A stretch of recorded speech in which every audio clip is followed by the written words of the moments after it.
Hi amigos, esse é o canal acadêmico e eu sou o Dr. Antônio Schultz. De maneira que se você está pensando em prestar concurso na área de odontologia,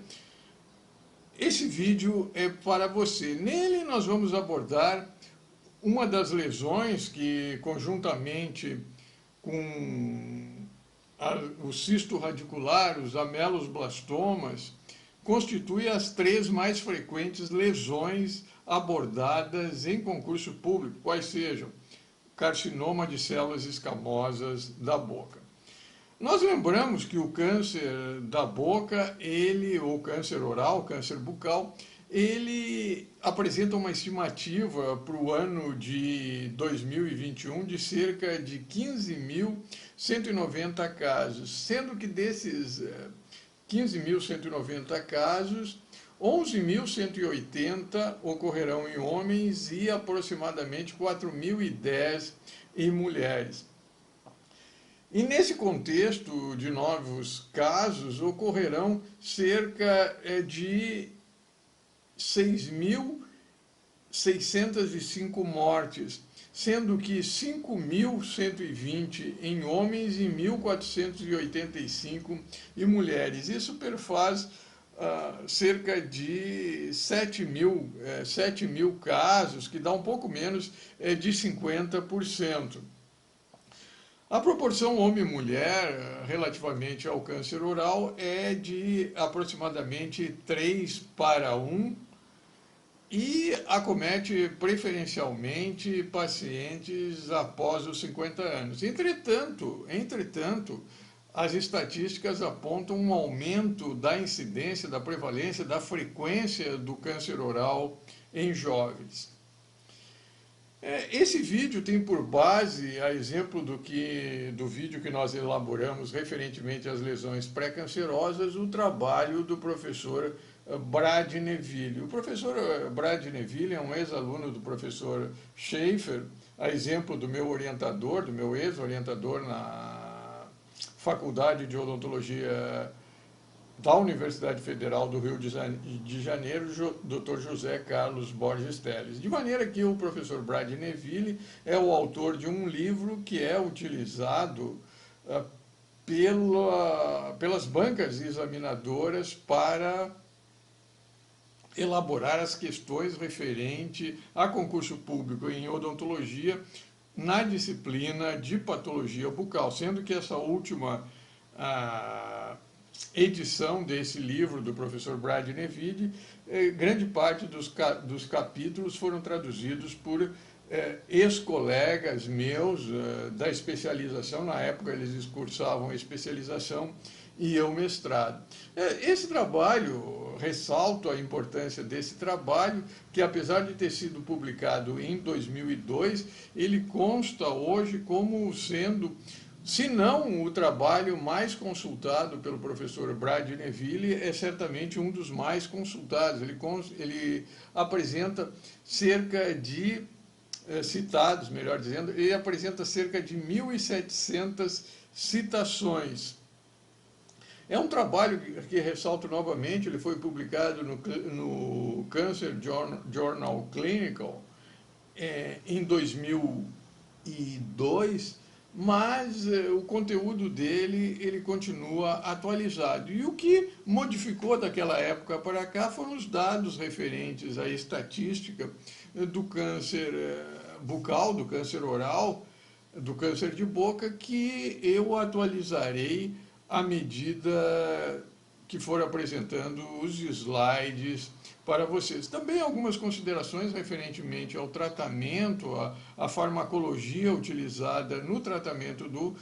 carcinoma de células escamosas da boca, relativamente ao câncer oral, de maneira que esse trabalho do professor Neville, ele ainda continua bastante utilizado. E uma das atualizações que eu faço é referentemente os dados, a incidência do câncer de boca nos Estados Unidos, que em 2002, quando o professor Neville elaborou esse estudo, a estimativa era de cerca de 28.900 novos casos, com um número de mortes de 7.400. Isso dá um percentual referentemente, uma percentagem referentemente relativamente ao número de mortes comparativamente à estimativa de novos casos de 25%. No ano de 2021, agora esse ano, a estimativa é cerca de 54.010 casos para um número de mortes de 10.850. Ressalta-se uma percentagem referentemente a a percentagem de mortes referentemente a esse número, a essa estimativa de novos casos de cerca de 20%, de maneira que, apesar do número de casos ter crescido nos Estados Unidos, o percentual de mortes diminuiu em cerca de 5%. Quando se compara os dados do INCA, da estimativa de novos casos e de mortes para 2021, o número de mortes nos Estados Unidos é cerca da metade do número de mortes previstos, da percentagem de mortes relativamente ao número de novos casos previstos para a população brasileira.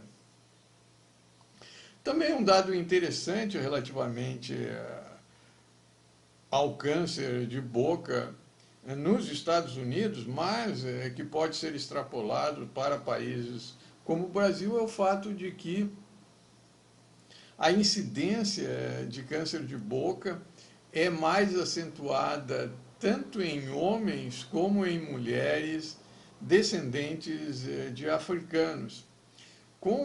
uma nítida predileção para os homens descendentes de africanos. Esse dado é bastante interessante e leva à inferência, à ilação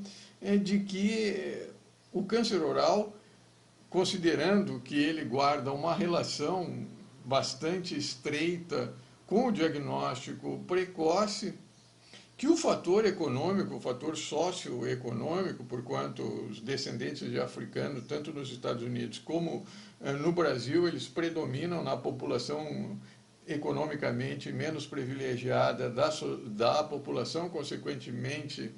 com menor acesso aos serviços especializados de saúde, que o câncer oral também guarda uma estreita relação com o fator socioeconômico. Também é importante ser ressaltado que o câncer oral ele é um processo que é contínuo. Ele passa por uma fase de pré-malignização, que nós vimos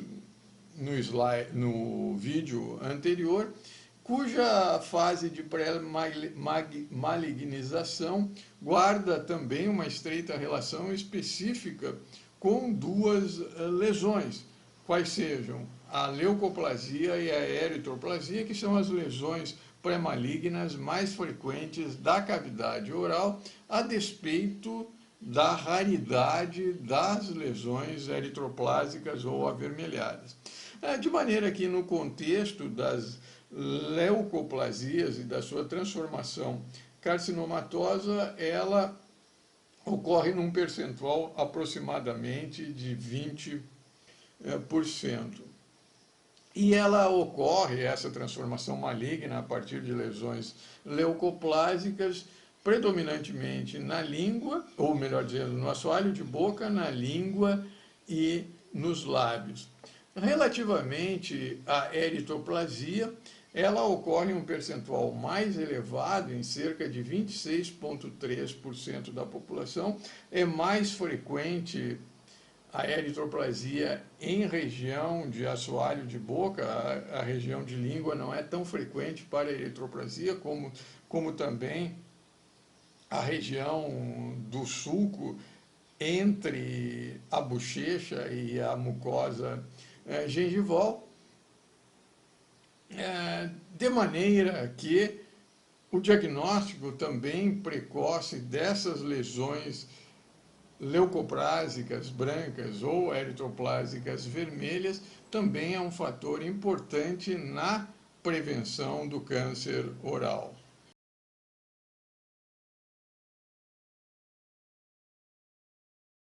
Feitas essas considerações, nós passamos a apresentar alguns dados referentes à epidemiologia, fatores de riscos e diagnóstico inicial do câncer oral. Basicamente, o câncer oral ele ocorre da idade média avançada, porém, recentemente ele tem sido identificado em pacientes jovens. O câncer oral ele pode ser classificado didaticamente em três categorias: o câncer do vermelhão do lábio, o câncer intraoral e o câncer orofaringe. Basicamente, a proporção relativamente ao sexo é de 3:1 com relação ao câncer intraoral e de 2:1 no contexto dos carcinomas intraorais e da orofaringe. Proporção essa do sexo masculino em relação ao feminino. Com relação à raça, constata-se em países como os Estados Unidos, como nós já mencionamos no slide inicial, uma preponderância do carcinoma oral, da ocorrência do carcinoma oral em pacientes descendentes de africanos. Preponderância essa que se acentua no caso do homem negro americano. De maneira que, associado a esse fator racial relativamente à cor, à afrodescendência, também se associa o fator socioeconômico. O fator socioeconômico esse, como nós mencionamos, guarda uma relação direta com o fator relacionado com o diagnóstico inicial, porquanto se sabe que a taxa de sobrevida de pacientes cujo diagnóstico inicial do câncer foi num estágio inicial, apresenta uma sobrevida maior do que naqueles pacientes em que o diagnóstico do câncer já foi identificado em uma fase tardia. De maneira que, com relação aos fatores de risco, há uma relação entre o uso do tabaco e o uso do álcool, que aumenta essa probabilidade do paciente vir a desenvolver um câncer oral, devido ao potencial sinérgico que existe entre o tabaco e o álcool, cuja etiopatogenia dessa associação, alguns autores entendem que o tabaco atuaria como um iniciador, enquanto o álcool como um promotor da carcinogênese, ou seja, o tabaco induziria alterações em nível de oncogênese e genes oncossupressores, de maneira que, ao iniciar essas células através de mutação, com a concomitância do uso do álcool abusivo, ou seja, o aumento da incidência do câncer estaria relacionado a esse uso abusivo do tabaco e do álcool, de maneira que a probabilidade de um paciente que faz uso, ou de uma pessoa que faz uso abusivo do tabaco e do álcool é cerca de 3 a 4 vezes maior do que daqueles pacientes que não utilizam o tabaco e o álcool de forma abusiva. Dentre as formas de se utilizar o tabaco, se ressalta que a quantidade, o risco, o fator de risco atribuído ao tabaco guarda uma relação com o número de cigarros fumados, como, por exemplo, pacientes que fumam mais que 80 cigarros por dia apresentam uma probabilidade de desenvolver câncer cerca de 17 vezes maior do que daqueles que não fazem o uso do tabaco. Também o hábito de mascar o tabaco, que é bastante frequente em países de origem asiática, como por exemplo na Índia, em que a, a noz de betel, ou seja, uma combinação em que se utiliza as folhas do betel associada a componentes carcinogênicos, dentre os quais a areca e também ao tabaco associado a condimentos e a glicose para proporcionar melhorar o gosto, determina também um aumento do potencial de risco para quem usa o tabaco nessa maneira,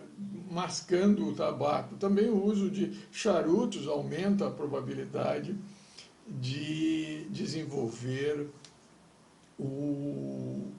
câncer oral, assim como, por exemplo, o calor desprendido da piteira, do cachimbo, ou o hábito de fumar o cigarro invertido também tem sido relacionado com um fator de risco no desenvolvimento do carcinoma intraoral. A radiação solar ela guarda uma relação mais acentuada com a presença do carcinoma de lábio. Fatores como a dieta, deficiências na ingestão de vegetais e frutas também podem determinar um aumento do risco da carcinogênese. E também a imunossupressão,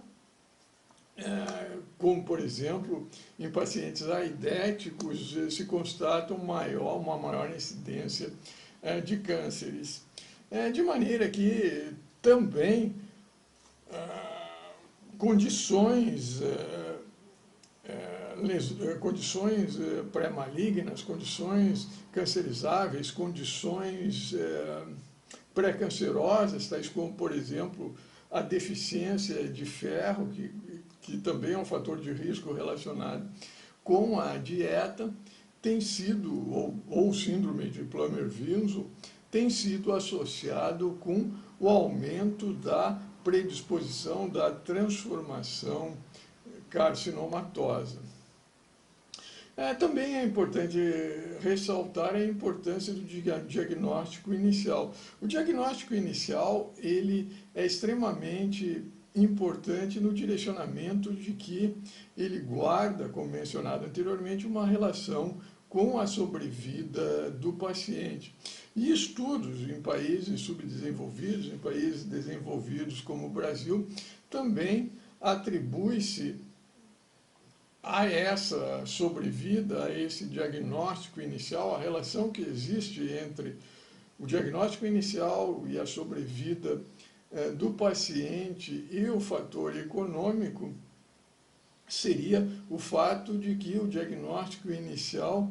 ele está estritamente relacionado ao acesso que a população tem aos serviços especializados de saúde em países como, por exemplo, nos Estados Unidos ou até mesmo no Brasil, em que há uma tentativa de se implantar um sistema público de saúde, mas sistema esse que é mais efetivo e quase somente restrito aos grandes centros industrializados, às grandes cidades. Os pacientes que não dispõem de recursos financeiros para procurar uma assistência para o diagnóstico inicial desse câncer levam desvantagem em relação a essa detecção precoce, de maneira que, associado a esse fator racial, como por exemplo a maior incidência do câncer oral em pacientes afrodescendentes, também pelo fato desses pacientes afrodescendentes concentrarem uma parcela maior da população economicamente, socioeconomicamente menos privilegiada, eles dispõem de um menor acesso aos serviços especializados e, consequentemente, uma menor probabilidade de detectar o câncer em estágio inicial.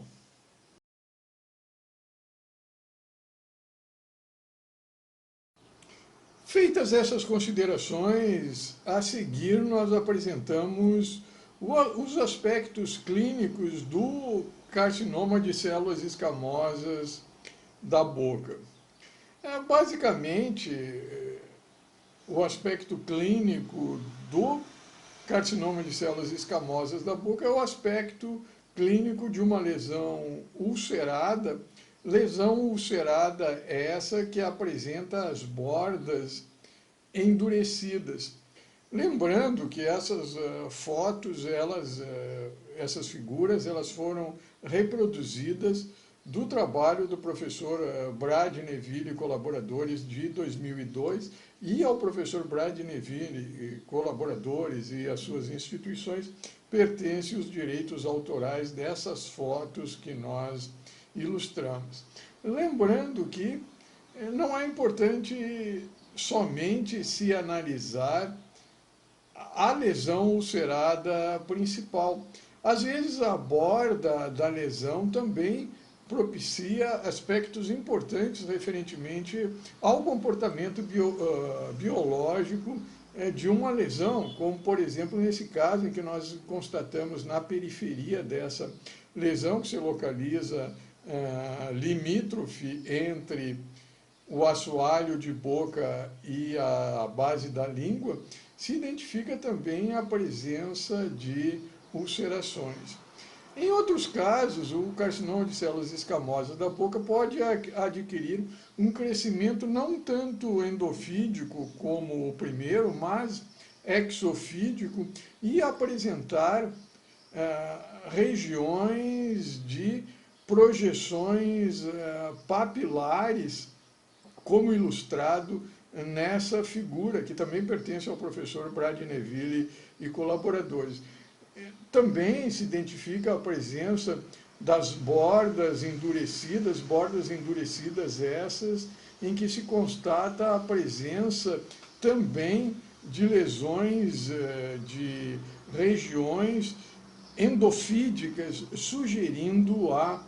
malignidade. Também associada nessa lesão se identifica uma placa leucoplásica.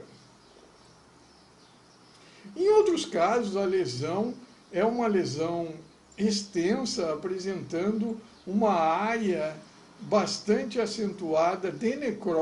necrose, de tecido necrótico, como também áreas de infiltração, já sugerindo a infiltração da mandíbula. Então, quem conhece, olha por uma lesão dessas aqui e identifica como sendo um carcinoma de células escamosas, ou pelo menos suspeita já de malignidade. Também se identifica a presença de bordas endurecidas, que são características do carcinoma de células escamosas da boca. Se, na dúvida, por exemplo, de qual seriam das características clínicas as mais relevantes para o diagnóstico de um carcinoma, de uma lesão maligna, de um carcinoma de células escamosas da boca, é basicamente a presença de ulceração com essas regiões de infiltração na direção do tecido ósseo e a presença de bordas endurecidas.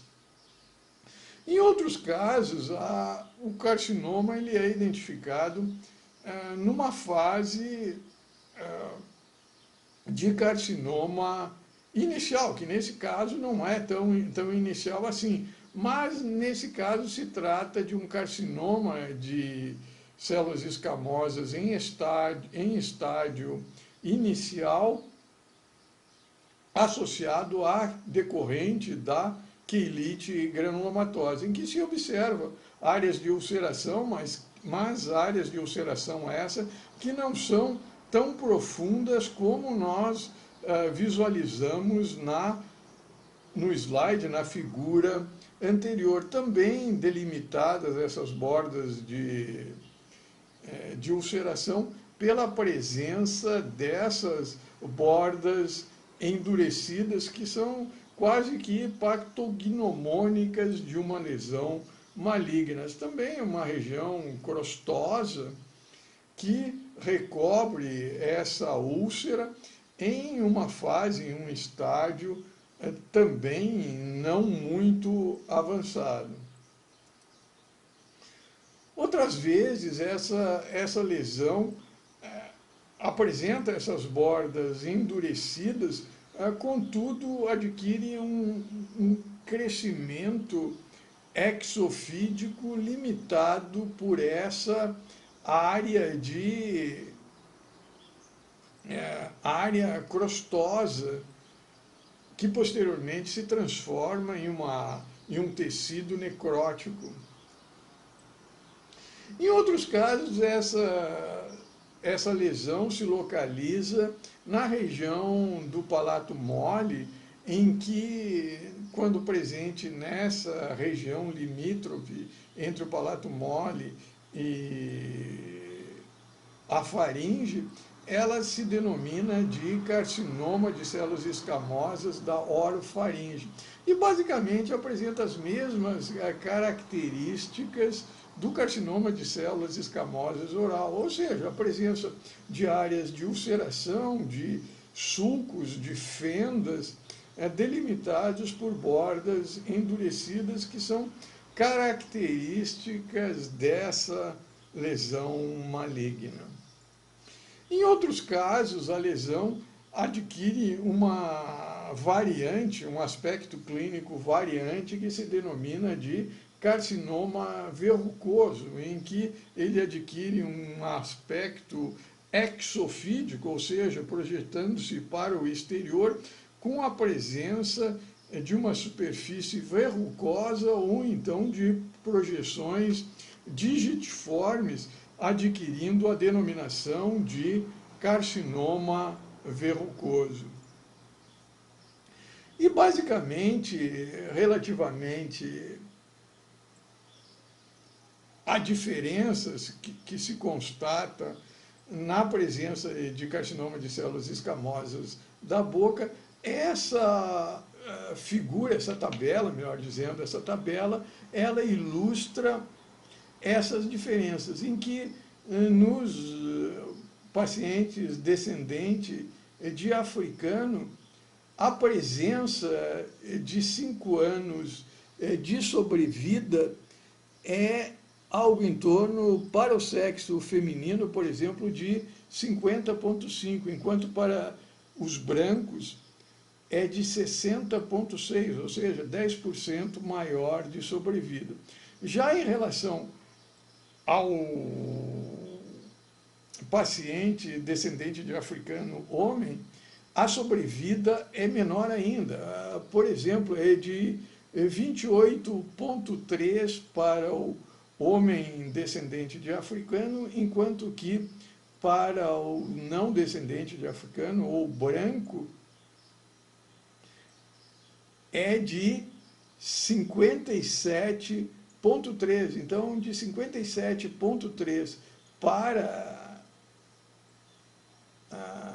28,13 é uma diferença bastante acentuada. Por sua vez, a histopatologia do carcinoma de células escamosas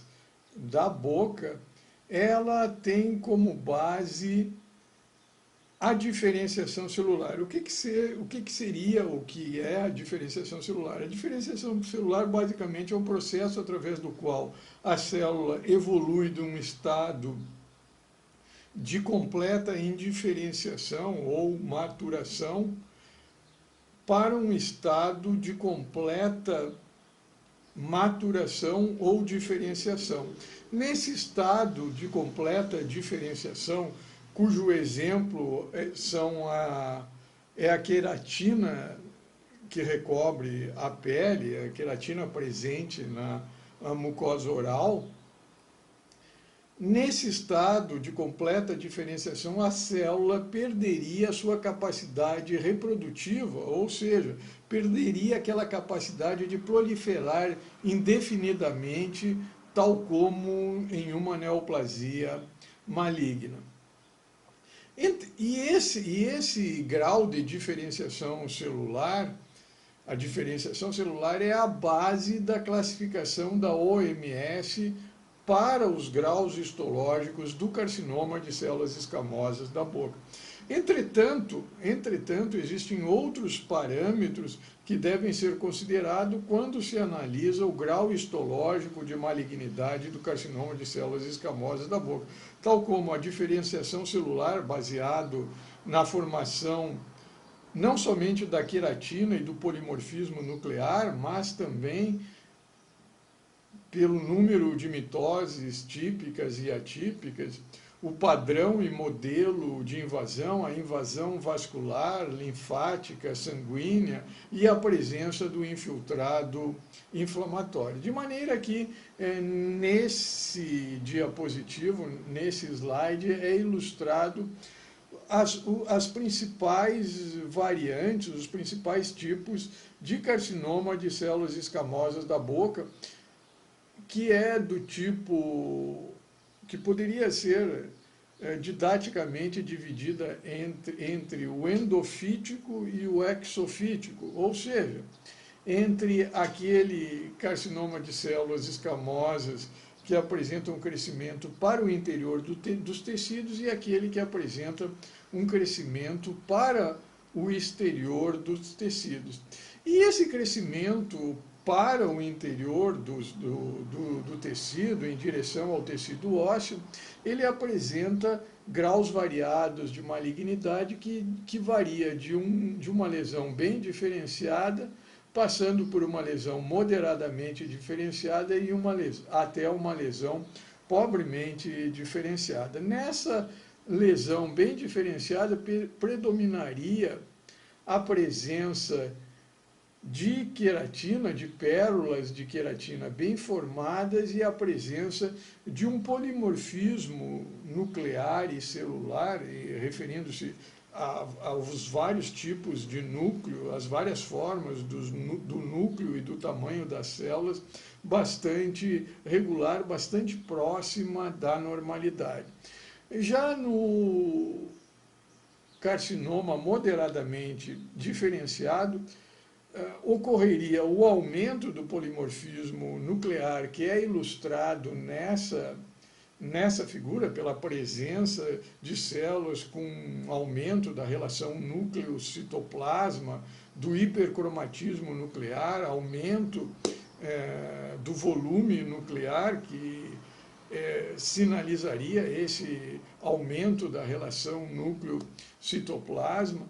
dentre outras características. E a propósito disso, eu, quando analiso essa figura, devido à subjetividade que existe inter-observador, referentemente à atribuição desses diferentes graus de malignidade, de diferenciação, eu, nesse caso dessa lesão que foi diagnosticado pelo autor dessa referência bibliográfica como sendo moderadamente diferenciado, na minha aferição, na minha avaliação, ela já seria uma lesão pobremente diferenciada, porquanto a presença de queratina aqui, ela teria que estar ocorrendo em um grau moderado, ou seja, ter-se-ia que encontrar a tentativa de formação dessas pérolas de queratina, a ceratinização em grau de células individual, que não se identifica nessa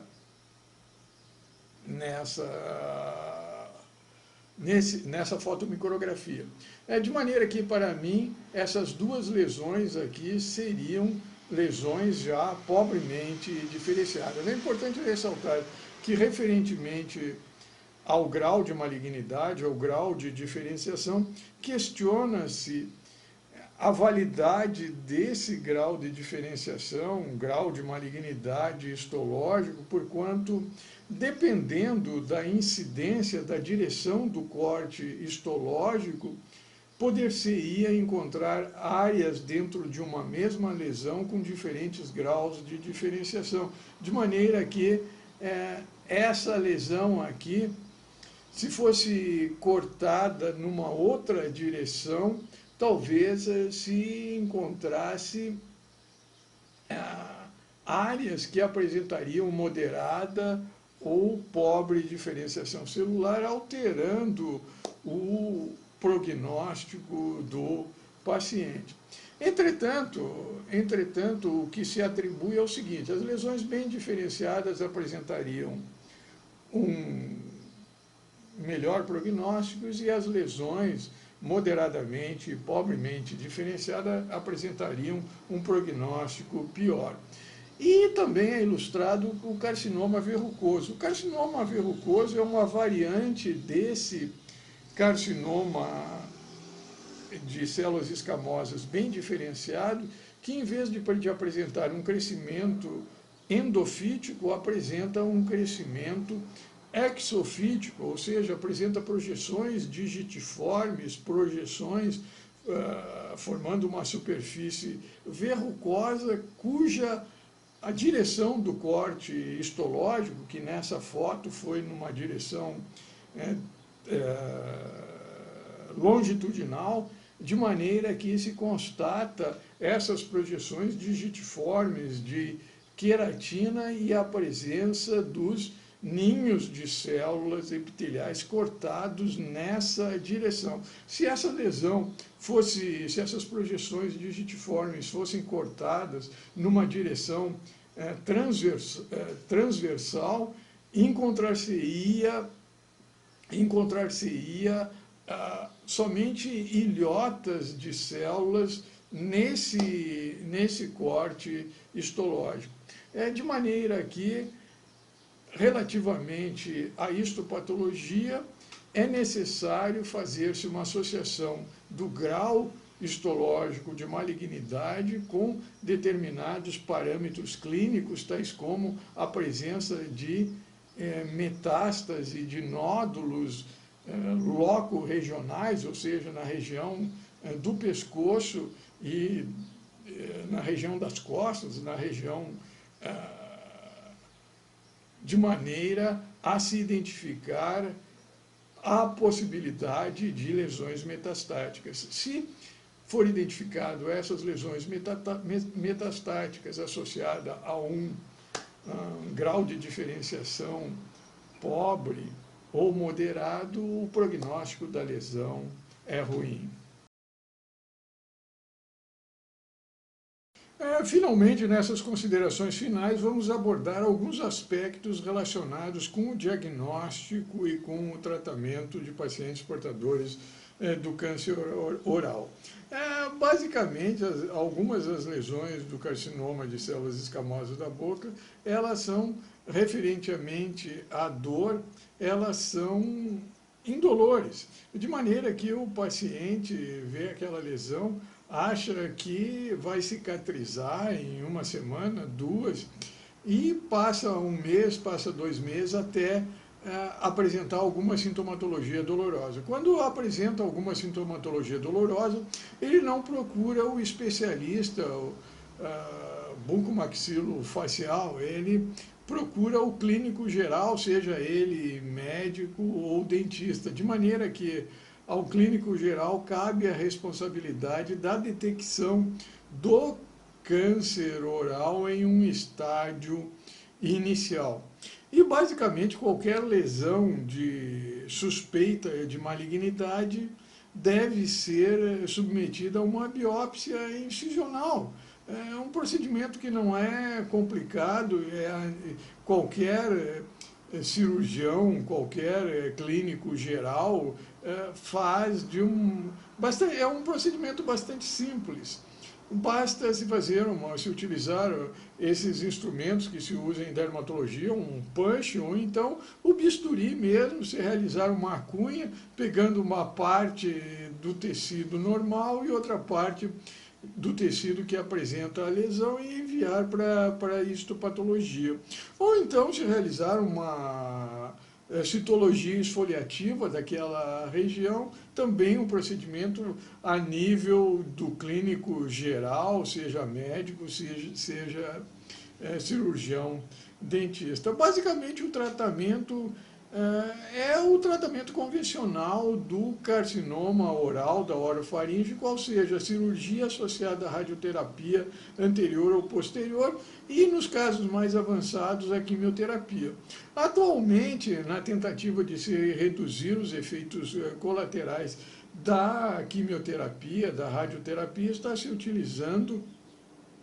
a utilização de medicamentos tendo como veículo nanopartículas, ou então a imunoterapia, que também apresenta algumas vantagens, mas que também pode estar associado também a efeitos colaterais. No mais, basicamente o tratamento do carcinoma de células escamosas da boca é a cirurgia, a radioterapia e a quimioterapia.